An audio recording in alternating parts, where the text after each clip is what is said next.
Hey, my name is Kate Taylor, and today we'll be doing an overview of some of the content from Algebra 2, Unit 3. We're going to be looking at two specific concepts, being function operations and determining odd or even functions. We'll be starting with Category A, Understanding and Evaluating Functions. Within this, we must learn how to identify a function.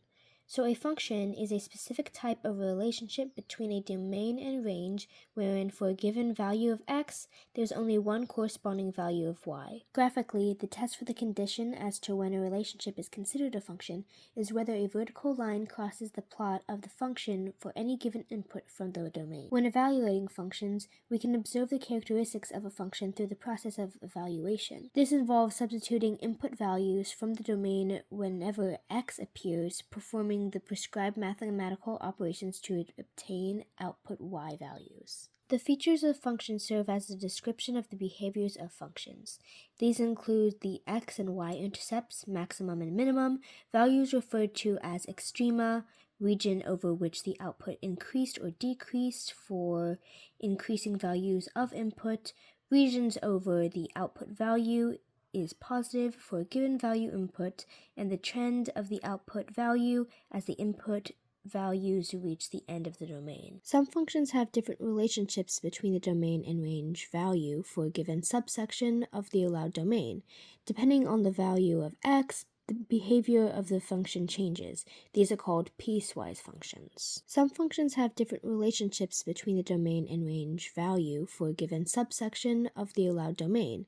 Depending on the value of x, the behavior of the function changes. These are called piecewise functions. To better understand the relationship between the domain and range described by a function, it helps to visually plot this by sketching the corresponding graph. So when sketching the graph of a function, we make sure to use the given features including domain, range, etc. Parent functions are the most basic functions in a set of family of functions.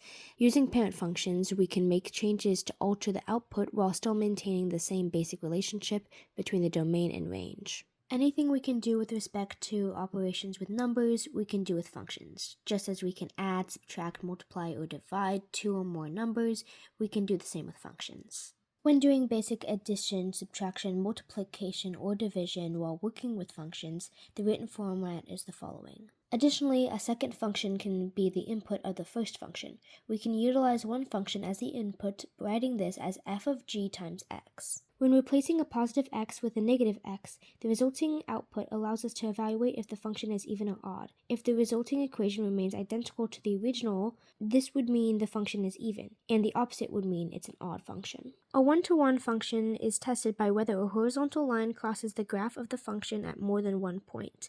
If it both passes the function test along with the horizontal line test, then it means it's a one-to-one function. And finally, an inverse function is used to undo a given function. So essentially what we're doing with the function operations is using the g equation and subbing that in with the x within the first equation. Below we have that written. So f times x equals 2x squared minus 3, and g times x equals 3x plus 1. The resulting equation is then 2 times 3x plus 1 squared minus 3, as we put the g in where the x was originally. Looking at this equation, we can see that what is in the bracket needs to be squared, so that will be our next step here, and with this done, that will give us 2 times 9x squared plus 6x plus 1 minus 3. Finally, we then are going to combine all like terms, so f times g times x will give us 18x squared plus 12x minus 1. Next, to algebraically determine a function as odd or even, there are a few things that we should go over. What we're going to do is flip the signs of anything associated with x. Then with this change, we will see if after this next step is the result identical to the original equation. So our first example being f times x equals 2x squared plus 3x minus 6.